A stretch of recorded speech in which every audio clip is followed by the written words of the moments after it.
Chapter 5. Deep Breakthroughs. In January 2014, something unprecedented happened in the UK technology industry.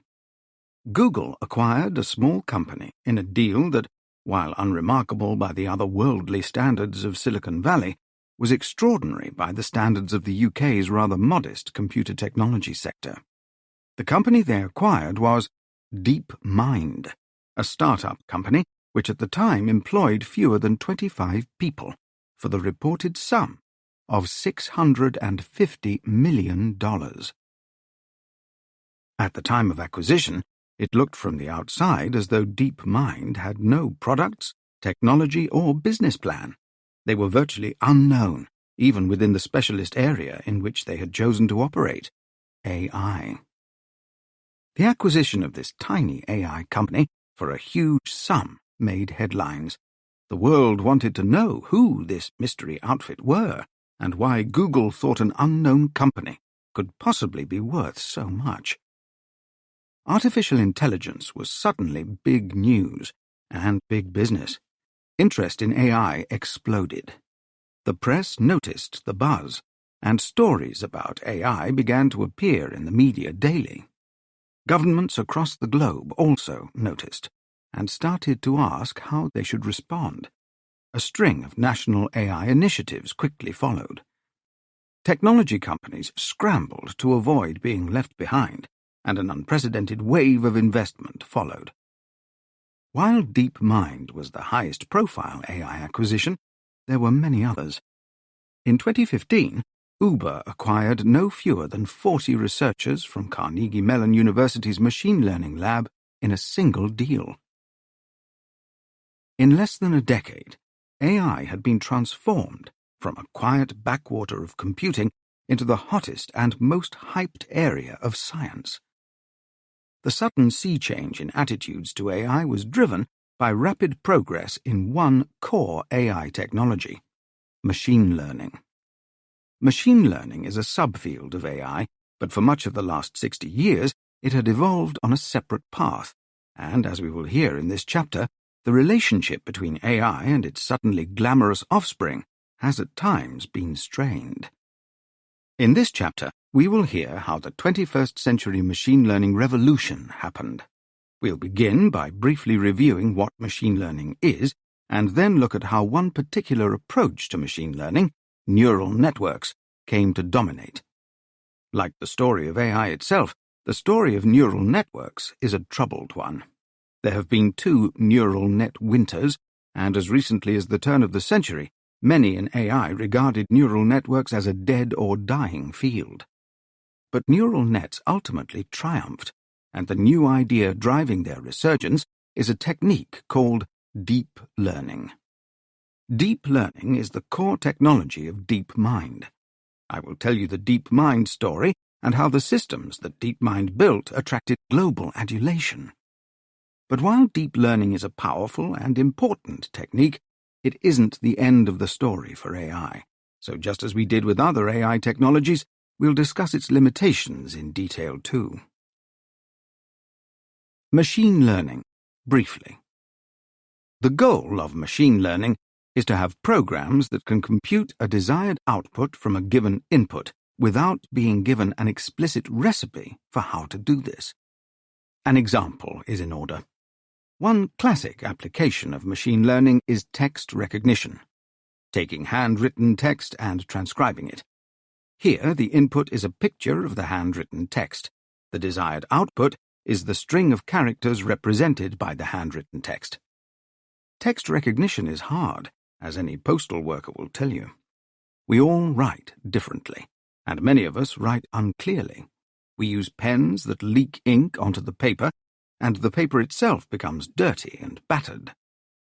Returning to the discussion in Chapter 2, text recognition is an example of a problem for which we don't know how to come up with an appropriate recipe. It isn't like playing board games, where we have recipes that work in principle, but need heuristics to make them practical. We just don't know what a recipe for text recognition might be.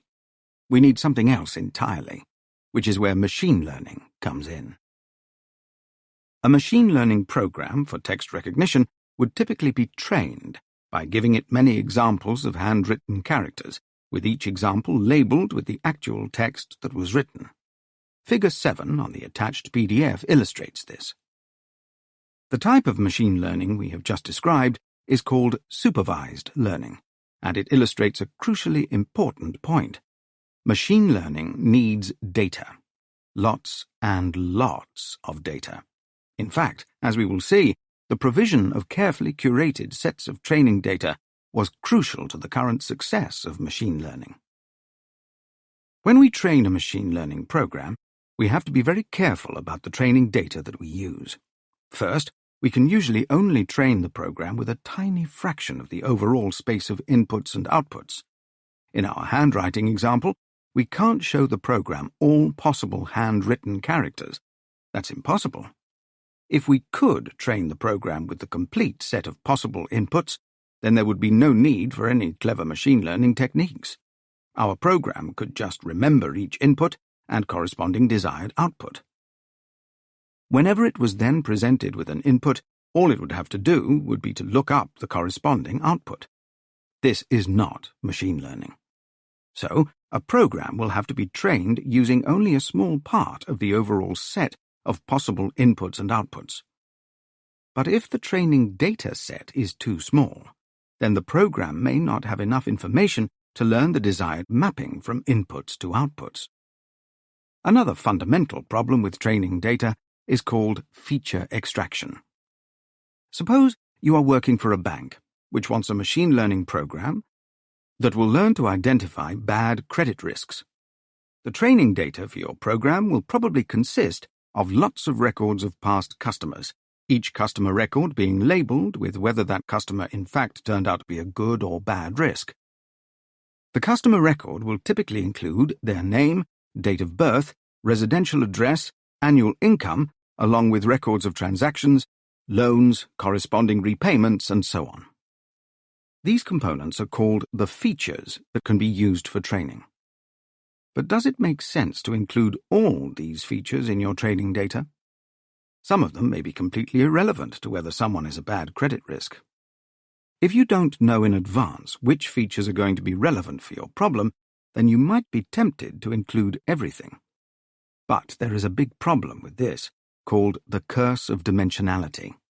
The more features you include, the more training data you are going to have to give the program, and the more slowly the program is going to learn. The natural response is to only include a small number of features in your training data. But this presents problems of its own. For one thing, you may accidentally omit features that are necessary for the program to be able to learn appropriately, the features that actually indicate a poor credit risk. For another, if you make a poor choice of which features to include, then you also run the risk of introducing bias into your program.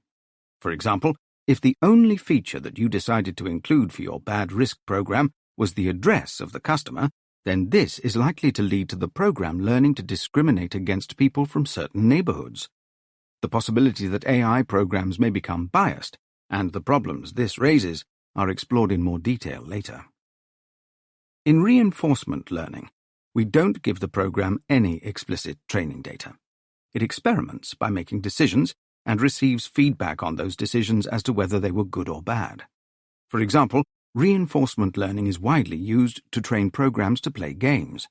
The program plays the game and gets positive feedback if it wins or negative feedback if it loses. The feedback it gets, whether positive or negative, is called the reward. The reward is taken into account by the program the next time it plays. If it receives a positive reward, then that makes it more likely to play the same way. A negative reward would make it less likely to do so. A key difficulty with reinforcement learning is that in many situations, rewards may be a long time in coming, and this makes it hard for the program to know which actions were good and which were bad. Suppose our reinforcement learning program loses a game.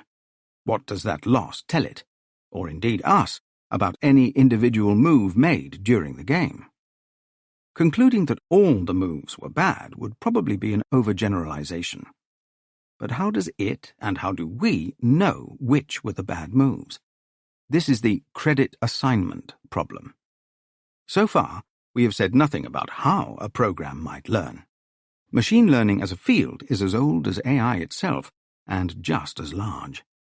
Many techniques have been proposed over the past 60 years. But the recent successes of machine learning have been based around one particular technique: neural networks, usually abbreviated to neural nets. Neural nets are in fact one of the oldest techniques in AI. They were part of the original proposal by John McCarthy for his AI summer school in 1956. But they have seen a huge resurgence of interest this century. Neural nets, as the name suggests, were inspired by the networks of nerve cells, neurons, that are found in the microstructure of the brain and nervous system. Neurons are cells that can communicate with each other in a simple way, through fibers in the brain called axons, to other neurons via junctions called synapses. Typically, a neuron receives electrochemical signals via its synaptic connections and, depending on the signals received, will generate an output signal that will in turn be received by other neurons via their synaptic connections. Crucially, the inputs that a neuron receives are differently weighted. Some inputs are more important than others, and some inputs may inhibit the neuron, preventing it from generating an output. In animal nervous systems, networks of neurons are massively interconnected. The human brain is made up of about 100 billion neurons, and neurons in the human brain typically have thousands of connections.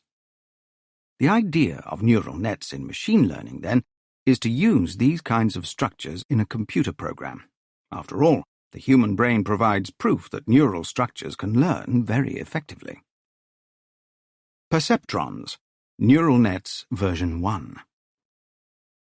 The study of neural networks had its origins in the work of US researchers Warren McCulloch and Walter Pitts in the 1940s. They realized that neurons could be modeled as electrical circuits, more specifically, simple logical circuits. And they used this idea to develop a straightforward but very general mathematical model of them. In the 1950s, this model was refined by Frank Rosenblatt in a neural net model that he called perceptrons. The perceptron model is significant because it was the first neural net model to actually be implemented and is still of relevance today. Rosenblatt's perceptron model is shown in Figure 8 on the accompanying material. The oval indicates the neuron itself. The arrows going into the oval correspond to the inputs of the neuron, corresponding to its synaptic connections, and the arrow coming out to the right indicates the output of the neuron, corresponding to an axon. In the perceptron model, each input is associated with a number called its weight. In Figure 8, the weight associated with input 1 is W1, the weight associated with input 2 is W2, and the weight associated with input 3 is W3. Each input to the neuron is either active or inactive. If an input is active, then it stimulates the neuron by the corresponding weight. Finally, each neuron has an activation threshold, which is another number written as T. The idea is that if the neuron is stimulated beyond its activation threshold, T, then it will fire, which means making its output active. In other words, we add together the weights of all the inputs that are active, and if the total meets or exceeds T, then the neuron produces an output. Of course, the neural nets that we see in nature contain many neurons and are arranged in much more complex patterns. Artificial neural networks are usually organized in layers, as shown in Figure 9 on the accompanying document, in what is known as a multi-layer perceptron. This network consists of 9 neurons arranged into 3 layers of 3 neurons each. Every neuron in each successive layer receives all the outputs from the layer preceding it. One immediate point to note is that even in this very small network, things have started to get complicated. We now have a total of 27 connections between neurons, each with their own weight, and all 9 neurons have their own activation threshold. Although multiple layers for neural nets were envisaged as far back as the work of McCulloch and Pitts, in Rosenblatt's time, attention was focused on networks with a single layer, for the simple reason that nobody had any idea how to train neural networks with more than one layer.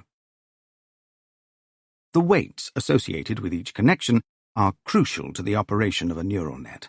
In fact, that is really all a neural net breaks down into, this list of numbers. For any reasonably sized neural network, it will be a long list of numbers.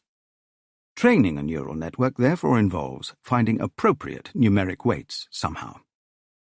The usual approach is to adjust the weight after each training episode, trying to make the network correctly map inputs to outputs. Rosenblatt experimented with a few different techniques for doing this and found one for a simple perceptron model which he called an error correction procedure. Nowadays, we know that Rosenblatt's approach is guaranteed to work.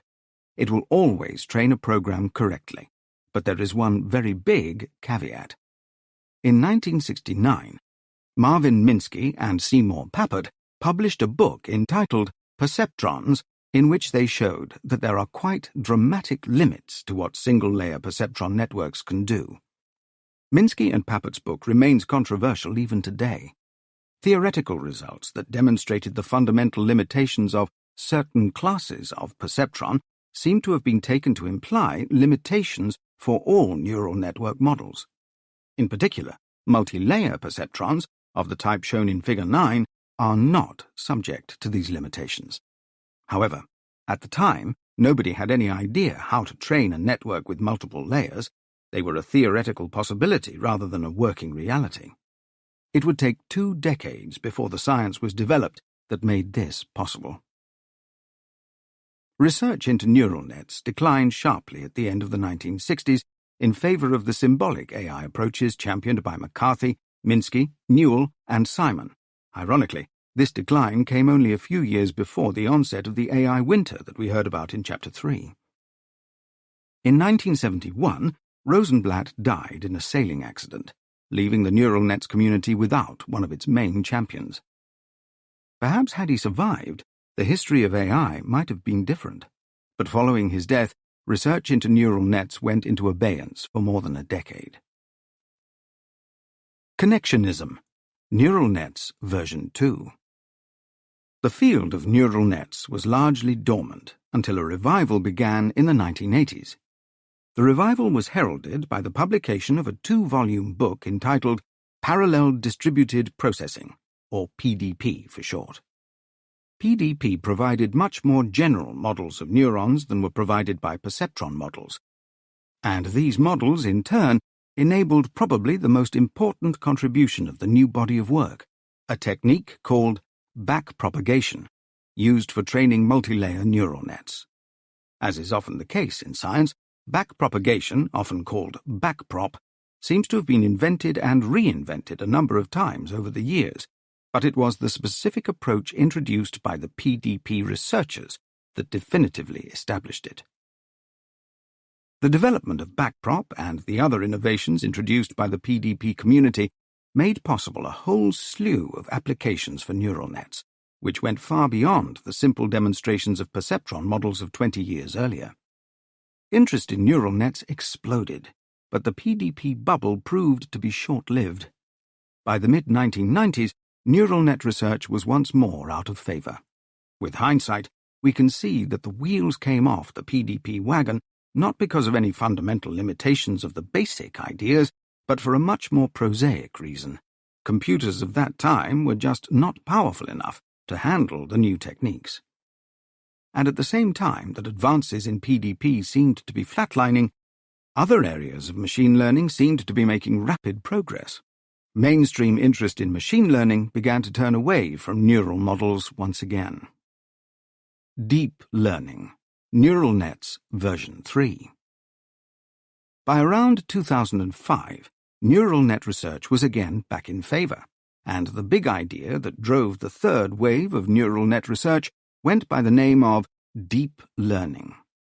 I would love to tell you that there was a single key idea that characterizes deep learning, but in truth, the term refers to a collection of related ideas. Deep learning means deep in at least 3 different senses. Of these, perhaps the most important, as the name suggests, is simply the idea of having more layers. Each layer can process a problem at a different level of abstraction. Layers close to the input layer handle low-level concepts in the data, such as the edges in a picture. And as we move deeper into the network, we find more abstract concepts being handled. As well as being deep in the sense of more layers, deep learning was able to enjoy the benefits of having larger numbers of neurons. A typical neural network from 1990 might only have about 100 neurons. The human brain, you will recall, has about 100 billion. No surprise, then, that such networks are very limited in what they can achieve. A state-of-the-art neural net from 2016 would have about 1 million neurons, about the same number as a bee. Looking at the historical rate of increase in the number of neurons, we might expect to reach the same number of artificial neurons as a human brain in about 40 years or so. That does not mean, though, that artificial neural nets will achieve human-level intelligence in 40 years, because the brain is not simply a big neural network. It also has structure. Finally, deep learning uses networks that are deep in the sense that the neurons themselves have many connections. In a highly connected neural network from the 1980s, each neuron might have 150 connections with other neurons. A neuron in a state-of-the-art neural network at the time of writing would have about as many connections as there are in a cat brain. A human neuron has on average about 10,000. So, deep neural networks have more layers and more better-connected neurons. To train such networks, techniques beyond backprop were needed, and these were provided in 2006 by Geoff Hinton, a British-Canadian researcher who, more than anyone else, is identified with the deep learning movement. Hinton is a remarkable individual.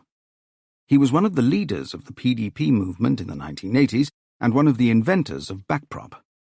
What I find personally so remarkable is that Hinton didn't lose heart when PDP research began to lose favour.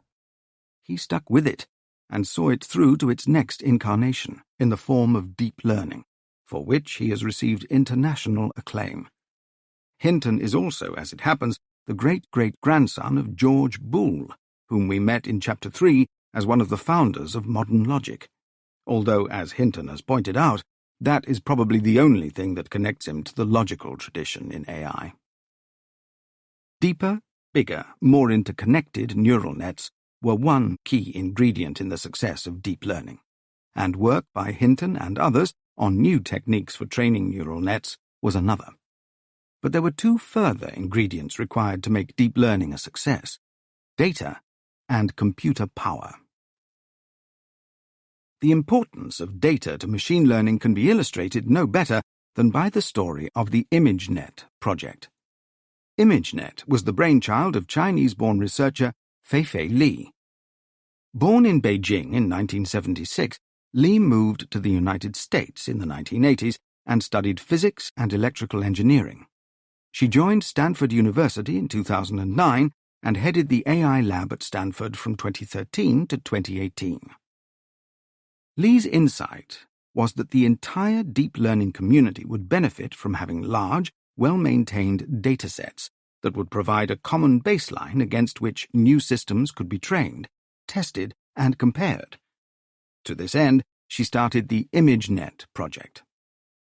ImageNet is a large online archive of images, about 14 million images at the time of writing. The images themselves are nothing more than photographs that you can download in common digital formats such as JPEG.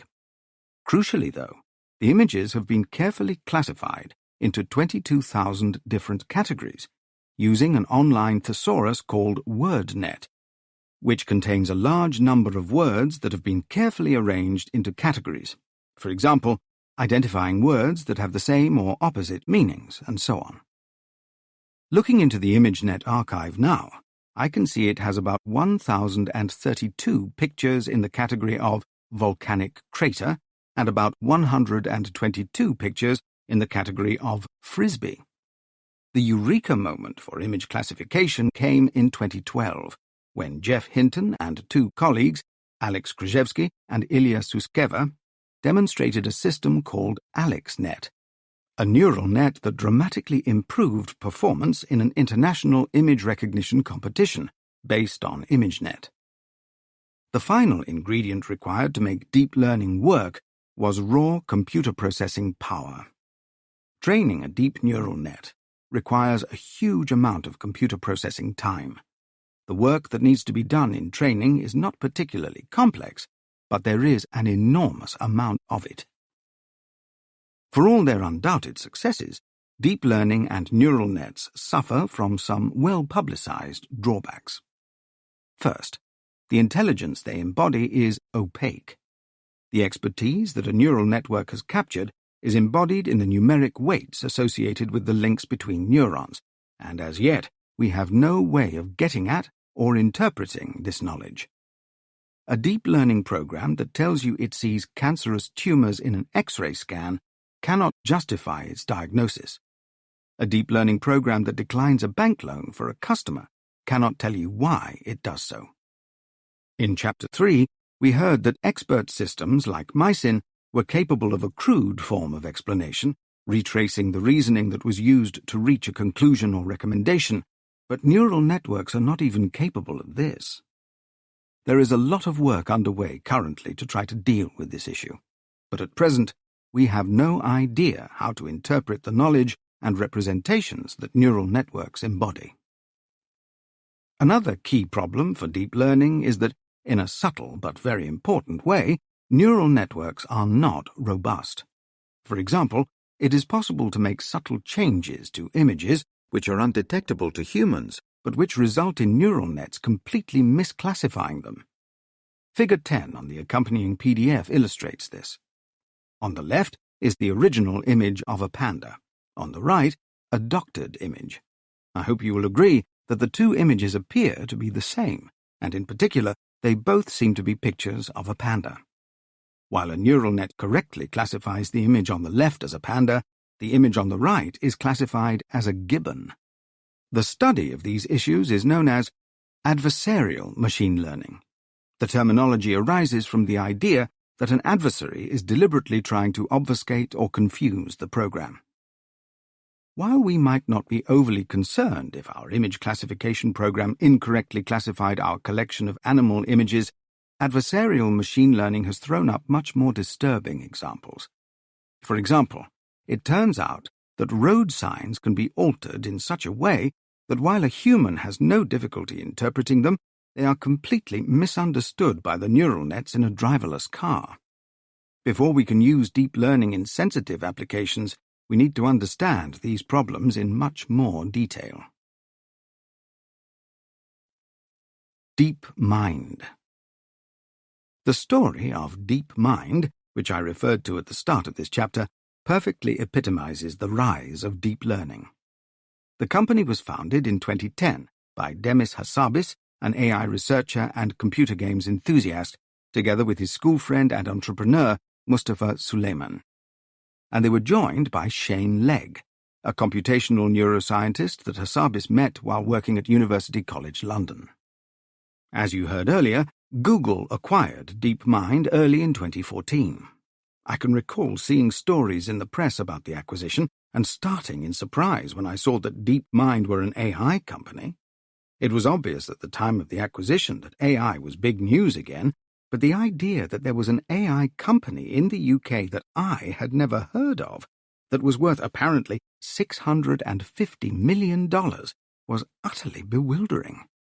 Along with many others, I immediately went to the DeepMind website, but frankly it didn't give me much more information.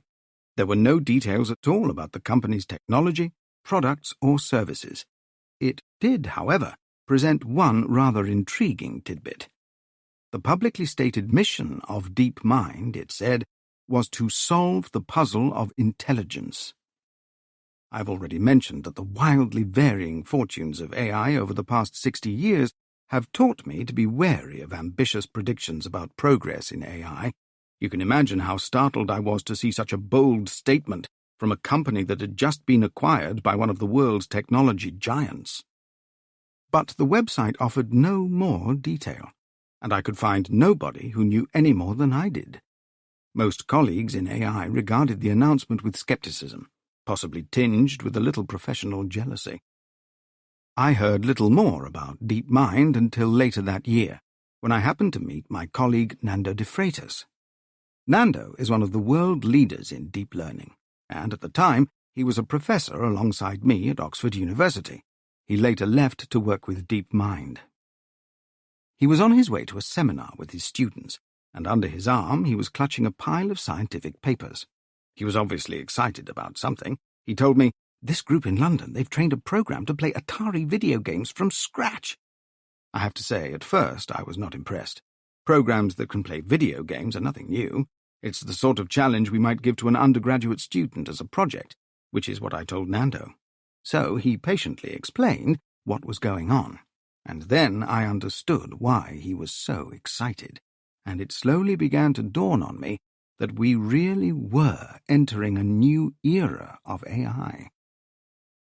The Atari system that Nando referred to was the Atari 2600 game console dating from the late 1970s.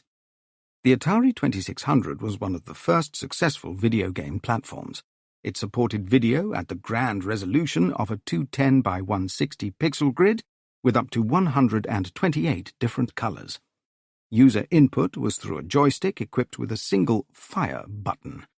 The platform used plug-in cartridges for game software, and the version that DeepMind used had 49 games in total. They described their aim as follows. Our goal is to create a single neural network agent that is able to successfully learn to play as many of the games as possible. The network was not provided with any game-specific information or hand-designed visual features, and was not privy to the internal state of the emulator.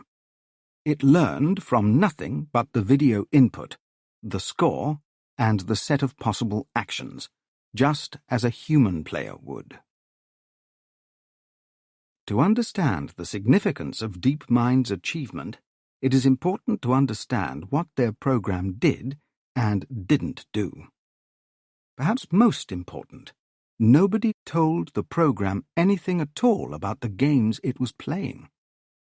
If we were trying to build an Atari playing program using knowledge-based AI, then the way we would probably proceed would be by extracting knowledge from an expert Atari player and trying to encode it using rules or some other knowledge representation scheme.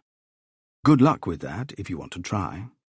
But DeepMind's program was given no knowledge about the game at all. The only information the program was given was the image that would appear on the screen and the current score of the game. That was it. The program had nothing else to go on whatsoever. What is particularly significant here is that the program was not given information such as object A is at location (x, y). Any information like this would have to be somehow extracted from the raw video data by the program itself. The results were remarkable. The program taught itself to play using reinforcement learning, playing a game repeatedly, experimenting in each game and getting feedback, and learning which actions led to rewards versus those that didn't. The program learned to play 29 of the 49 games at above human-level performance. With some games, it achieved superhuman levels of performance. One game in particular attracted a lot of interest. The game of Breakout was one of the first video games to be developed in the 1970s. It involves the player controlling a bat, which is used to bounce a ball up to a wall which is made up of coloured bricks. Every time the ball hits a brick, the brick is destroyed, and the goal is to destroy the whole wall as quickly as possible. Figure 11 on the accompanying PDF shows the program at an early stage of learning to play. After it has played the game about 100 times, at this stage it misses the ball frequently. After a few hundred more training rounds, the program becomes expert. It doesn't ever miss the ball. And then something remarkable happened. The program learned that the most efficient way to accumulate points was to drill a hole down the side of the wall so that the ball was above the wall. The ball would then quickly bounce between the wall and the top barrier, without the player having to do anything, shown in Figure 12 on the accompanying file. This behavior was not anticipated by DeepMind's engineers. It was autonomously learned by the program. The video of the game is readily available online. I have used it in my lectures dozens of times. Every time I show the video to a new audience, there is an audible gasp of amazement as the audience understands what the program had learned to do. If their Atari playing program was the only thing that DeepMind had ever accomplished, then they would have earned a respectable place in AI history. But the company followed it up with a further series of successes. The most famous of these, and at the time of writing, probably still the most famous AI system built to date, was called AlphaGo. It was a program to play the ancient Chinese board game Go. Go is an intriguing target for AI. The rules of Go are extremely simple, much simpler than chess, for example. And yet, in 2015, Go-playing programs were well below the level of human expert performance. So, why was Go such a difficult target? The answer is simply that the game is big. The board is a 19 by 19 grid, giving a total of 361 places where pieces may be laid. Chess is played on an 8 by 8 grid, with therefore only 64 places for pieces. As we heard in Chapter 2, the branching factor for Go, the average number of moves available to a player at any given point in the game, is about 250, while chess has a branching factor of about 35. In other words, Go is much larger than chess in terms of its board size and branching factor. And games of Go can last for a long time. 150 moves in one game is common. AlphaGo used two neural networks.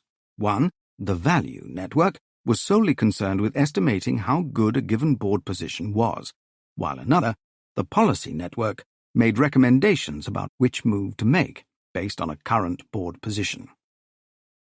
The policy network contained 13 layers and was trained by using supervised learning first, where the training data was examples of expert games played by humans, and then reinforcement learning based on self-play.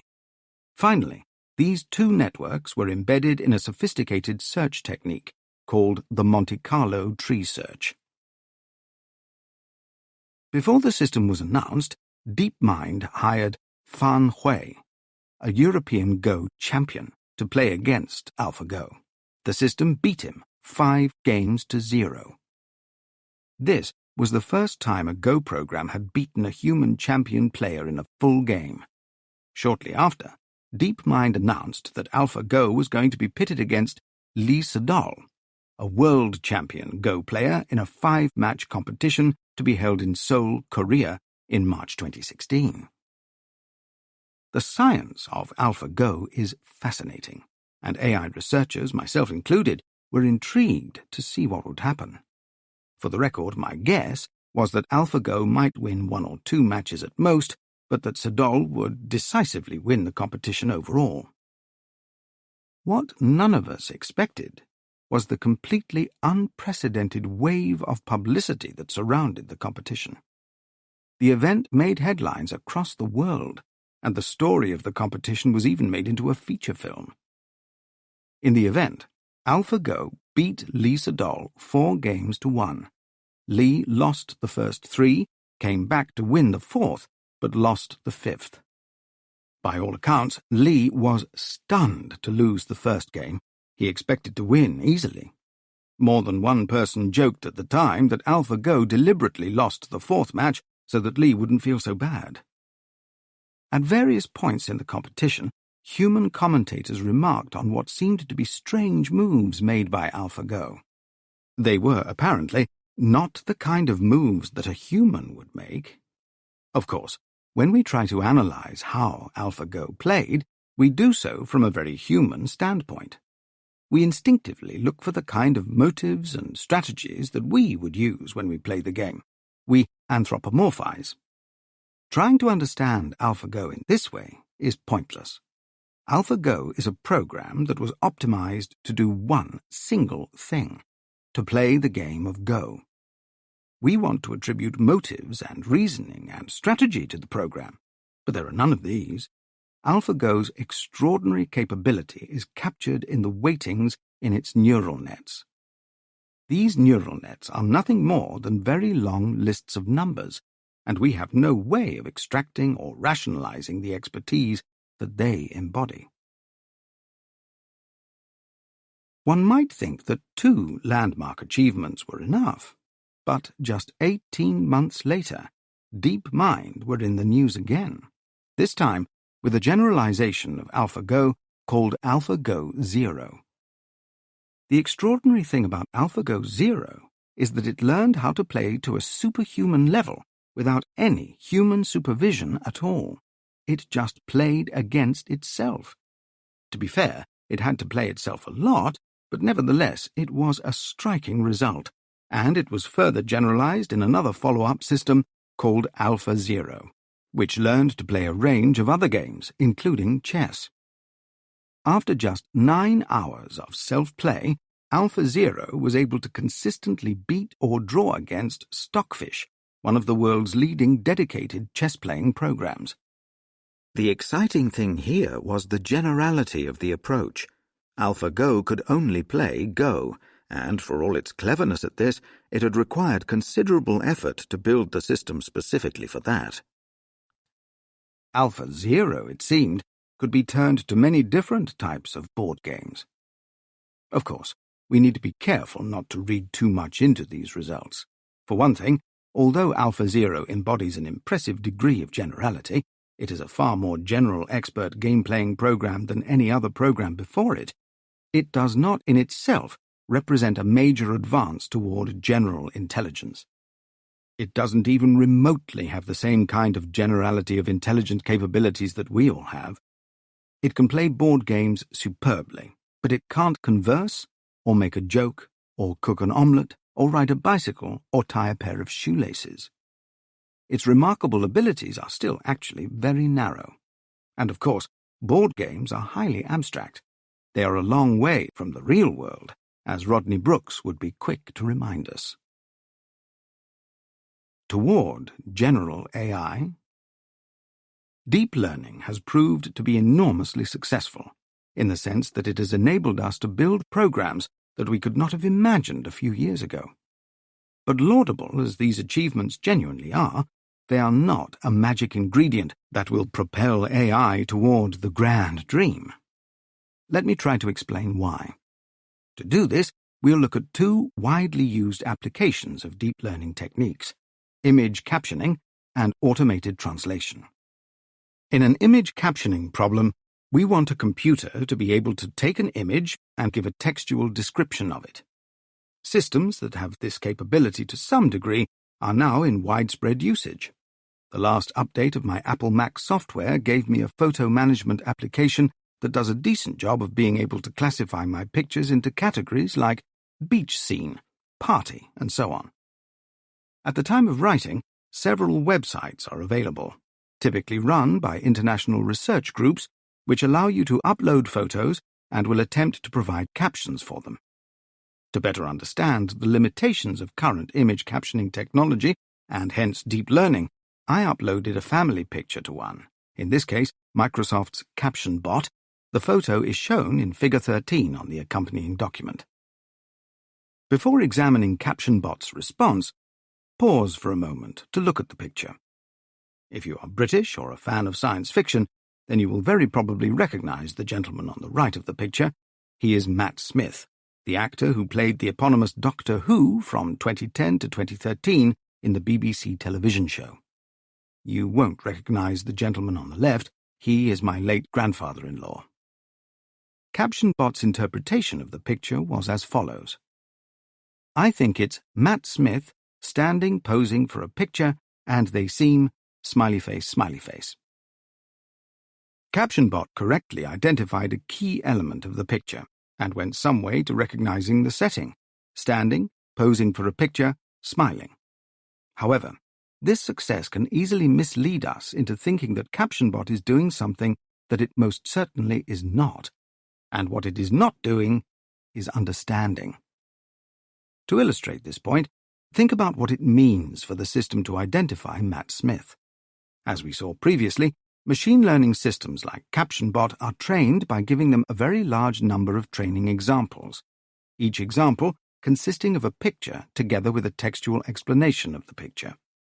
Eventually, after being shown enough pictures containing Matt Smith, together with the explanatory text, Matt Smith, the system is able to correctly produce the text, Matt Smith, whenever it is presented with a picture of the man himself.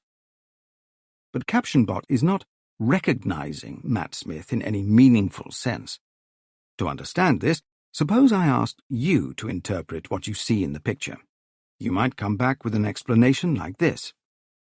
I can see Matt Smith, the actor who played Doctor Who, standing with his arm around an older man. I don't know who he is. They are both smiling. Matt is dressed as his Doctor Who character, so he is probably filming somewhere. In his pocket is a rolled-up piece of paper, so that is likely to be a script. He is holding a paper cup, so he is probably on a tea break. Behind them, the blue box is the TARDIS, the spaceship/time machine that Doctor Who travels around in. They are outdoors, so Matt is probably filming on location somewhere. There must be a film crew, cameras and lights somewhere close by. CaptionBot wasn't able to do any of that. While it was able to identify Matt Smith in the sense of correctly producing the text Matt Smith, it wasn't able to use this to then interpret and understand what is going on in the picture. And the absence of understanding is precisely the point here. Apart from the fact that systems like CaptionBot only have a limited ability to interpret the pictures they are shown, there is another sense in which they do not, and currently cannot, demonstrate understanding of the kind that we can. When you looked at the picture of Matt Smith dressed as Doctor Who, you would probably have experienced a range of thoughts and emotions above and beyond simply identifying the actor and interpreting what was going on. If you were a Doctor Who fan, you might have found yourself reminiscing fondly about your favourite episode of Doctor Who with Matt Smith in the title role, The Girl Who Waited, I hope we can all agree. You might have remembered watching Matt Smith as Doctor Who with your parents or your children. You might have remembered being scared by the monsters in the programme, and so on. It might remind you of an occasion where you were on a film set or saw a film crew. Your understanding of the picture is therefore grounded in your experiences as a person in the world. Such an understanding is not possible for CaptionBot because CaptionBot has no such grounding, nor, of course, does it purport to. CaptionBot is completely disembodied from the world, and as Rodney Brooks reminded us, intelligence is embodied. I emphasize that this is not an argument that AI systems cannot demonstrate understanding, but rather that understanding means more than being able to map a certain input, a picture containing Matt Smith, to a certain output, the text Matt Smith. Such a capability may be part of understanding, but it isn't by any means the whole story. Automated translation from one language to another is another area in which deep learning has led to rapid progress over the past decade.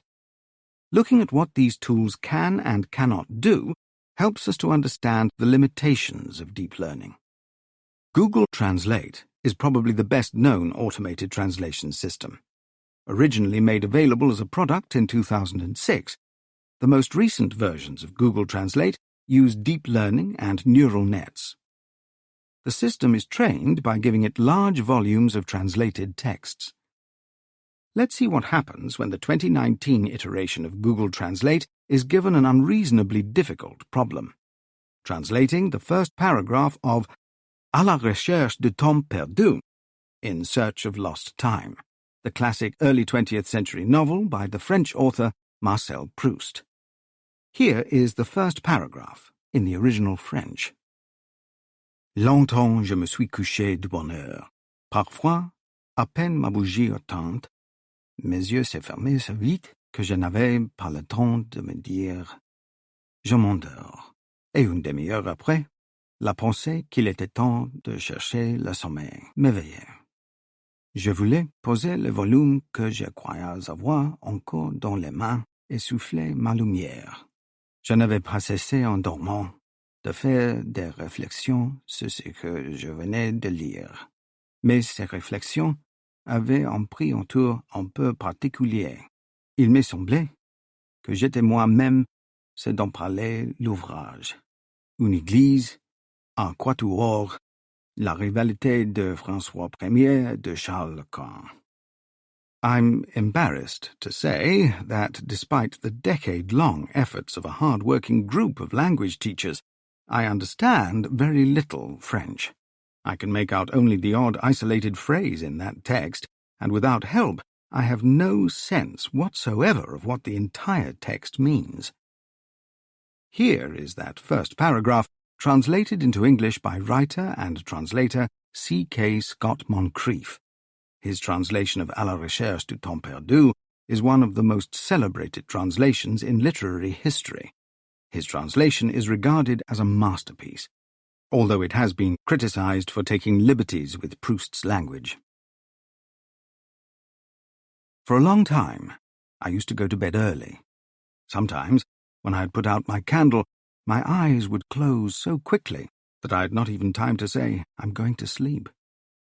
And half an hour later, the thought that it was time to go to sleep would awaken me. I would try to put away the book, which I imagined was still in my hands, and to blow out the light.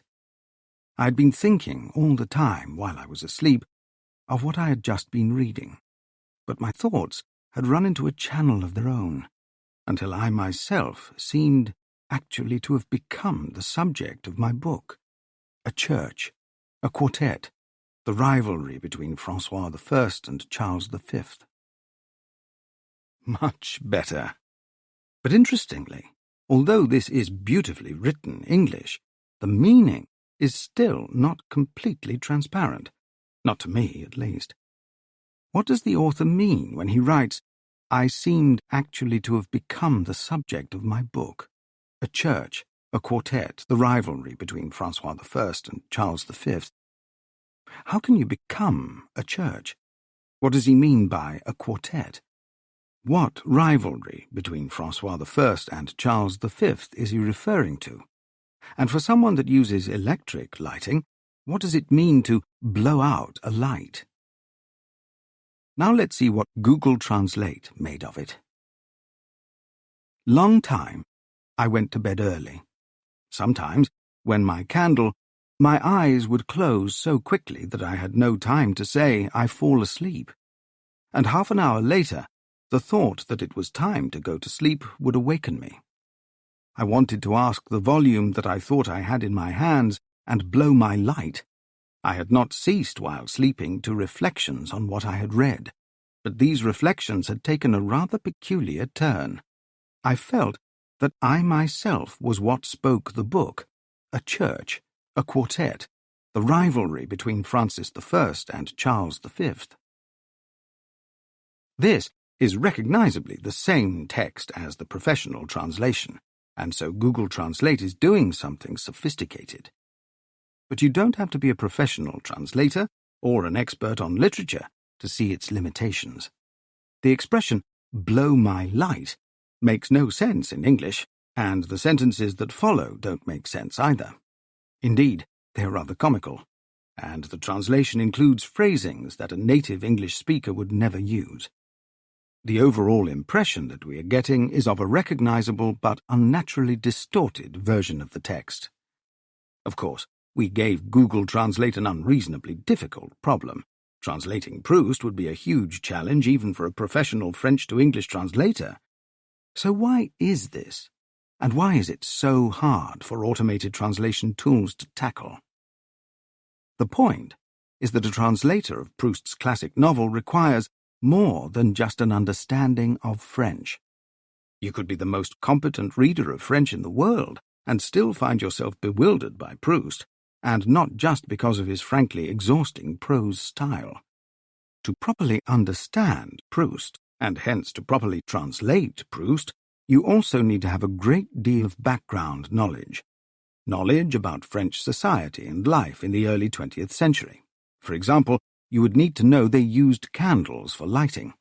Knowledge of French history, of François I and Charles V and the rivalry between them, knowledge about early 20th century French literature, the writing style of the time, allusions that authors might make, and knowledge about Proust himself, what were his main concerns. A neural net of the type used in Google Translate has none of that. This observation, that to understand Proust's text requires knowledge of various kinds, is not a new one. We came across it before in the context of the Psych project. Remember that Psych was supposed to be given knowledge corresponding to the whole of consensus reality, and the Psych hypothesis was that this would yield human-level general intelligence. Researchers in knowledge-based AI would be keen for me to point out to you that decades ago they anticipated exactly this issue. The sharp retort from the neural nets community would then be that the techniques proposed by the knowledge-based AI community didn't work out so well, did they? But it is not obvious that just continuing to refine deep learning techniques will address this problem. Deep learning will be part of the solution, but a proper solution will, I think, require something much more than just a larger neural net, or more processing power, or more training data in the form of boring French novels. It will require breakthroughs at least as dramatic as deep learning itself. I suspect those breakthroughs will require explicitly represented knowledge as well as deep learning. Somehow, we will have to bridge the gap between the world of explicitly represented knowledge and the world of deep learning and neural nets. The Great Schism. In 2010, I was asked to organize one of the big international AI meetings, the European Conference on AI, ECAI, which was to be held in Lisbon, Portugal. Attending conferences like ECAI is an important part of the life of an AI researcher.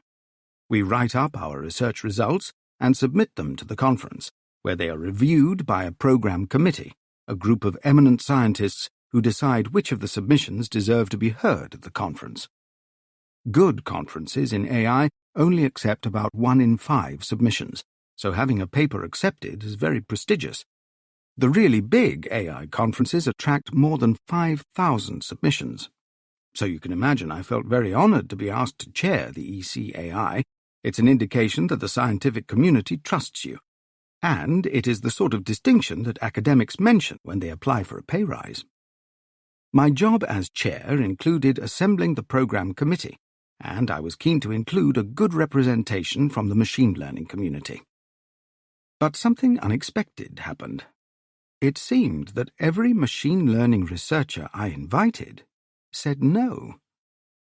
It isn't unusual to be politely rebuffed when you are trying to persuade people into a role like this. After all, it is a lot of work. But it seemed I couldn't get anyone from machine learning to sign up. Was it me, I wondered? Or ECAI? Or what? I sought advice from colleagues who had organized the event previously, and others who had experience of other AI events. They reported similar experiences. The machine learning community, it seemed, just wasn't very interested in the events that I thought of as, well, mainstream AI. I knew that the 2 big scientific events for the machine learning community were the Neural Information Processing Systems, NeurIPS, conference, and the International Conference on Machine Learning, ICML. Most subfields of AI have their own specialist conferences, so the fact that this community's attention should be focused on those was not surprising. But until then, it hadn't quite dawned upon me that many in the machine learning community simply don't define themselves as being part of AI at all. With hindsight, the schism between AI and ML seems to have started very early on, perhaps with the publication by Minsky and Papert of their 1969 book, Perceptrons, which, as we saw earlier, seems to have played a role in killing off neural AI research from the late 1960s until PDP emerged in the mid-1980s. Even in the present day, more than half a century later, there is still bitterness about the consequences of that publication. Whatever the origins of the schism, the truth is that at some point, many in the machine learning research area diverged from mainstream AI and took off on their own trajectory. While there are certainly many researchers who see themselves as comfortably straddling the fence between machine learning and artificial intelligence, many machine learning experts nowadays would be surprised and possibly irritated to have the label AI attached to their work, because for them, AI is the long list of failed ideas that I've referenced elsewhere in this book.